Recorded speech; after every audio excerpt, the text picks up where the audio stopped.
Thanks, guys. Great to be here. Yeah, so you may not have seen the poll. The media tried to bury it, but most American adults do not believe the hypothesis that human emissions of CO2, human activities, are causing climate change. Dun, dun, dun. Surprise, after decades of nonstop propaganda and indoctrination in the schools and fake media, people still don't believe it. And so the UN, which is meeting right now in Dubai for the climate summit, I'm actually on my way there today.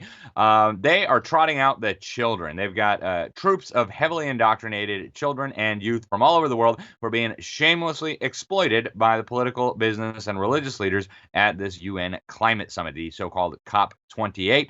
The goal is to push planetary controls over the gas of life, CO2, the gas you exhale, as well as wealth redistribution and other sinister agendas.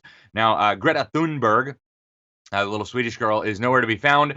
She kind of sparked a scandal by really not being fond of Jews, but so she has kind of been pushed to the side. She also called out the last climate conference for hypocrisy and greenwashing and greed and theft and other things that were absolutely on the money. And so they've got some new young people they're trotting out now. And one of the organizations that's leading all this is part of the UN Framework Convention on Climate Change, the UNFCCC. It's called Youngo, and this is according to their own website. This is the official children and youth constituency of the United Nations Framework Convention on Climate Change. And so under its leadership, they said in a statement, these youth representatives issued a declaration for climate justice and a global youth statement where they're very conveniently demanding all of the same things that the aforementioned government, dictator, religion, and business leaders have been demanding as well. They also said that in this COP, they're going to center youth perspectives in international climate policymaking, setting a model for future COPs. COPs, by the way, are Conference of the Parties.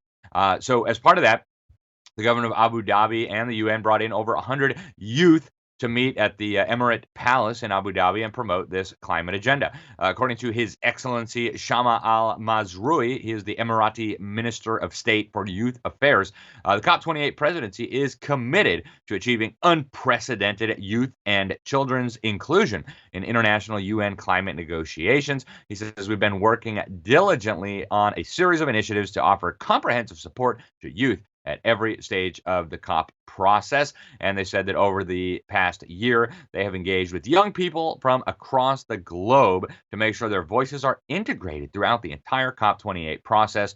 And he says the aspiration is to offer this for future years as well. And so they're doing this for a long time now. In fact, last year we reported live from the conference that they had a youth pavilion for the first time ever. They had a bunch of brainwashed young people talking about how we needed to give up our freedom, give up free markets, send away Western money to third world kleptocrats. And also, they need more climate indoctrination. We saw it over and over and over again. So you can go back and see that report we did last year for the Newman Report at FreedomProject. But you also have UN Women brought in a bunch of youth. They're there to fight the patriarchy, promote abortion, and also undermine climate change. And really interesting, the first guy on their list really is actually a man. Not sure how he identifies.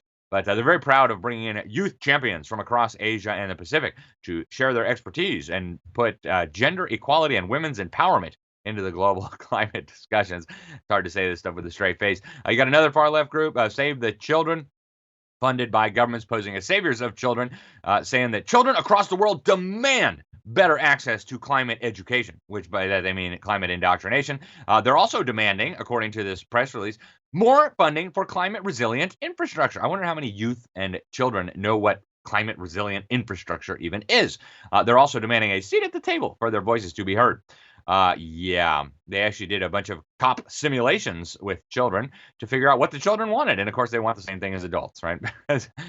Sure they do. That's that climate education speaking there. Right? You also have business doing this. The World Economic Forum, which is a strategic partner of the UN in bringing about Agenda 2030, they are bragging that they have 100 young global shapers at the conference. These shapers are basically youth stormtroopers to advance the World Economic Forum's goals, like the Great Reset and all that kind of silly stuff. They say, building on the work of COP27, these global shapers will continue to advocate for inclusive solutions at COP28 in Dubai, tackling crucial themes like energy transition, biodiversity, health, technological innovation, all rooted in the principles of climate justice. Yeah, whatever that means. And then even fake religious organizations are participating. You've got the Apostate Church of Sweden sending this girl here. Her name is Julia Rensburg. And so part of the World Council of Churches, they're at the Faith Pavilion talking about how we really need more climate stuff. Right? We can't afford, if we're living on the margins, indigenous people, which she claims to be an indigenous people, need more climate solutions, etc. So it's no surprise, obviously, that totalitarians in government, business, religion would want to exploit children to advance their ambitions. It's also been happening for thousands of years, right? It's nothing new that would-be tyrants exploit children for these purposes. What's surprising to me is that after all of these centuries of this kind of stuff, so many adults are still falling for it. This is a disgrace, folks, but expect more. And we'll be back next week with more from the Climate Summit.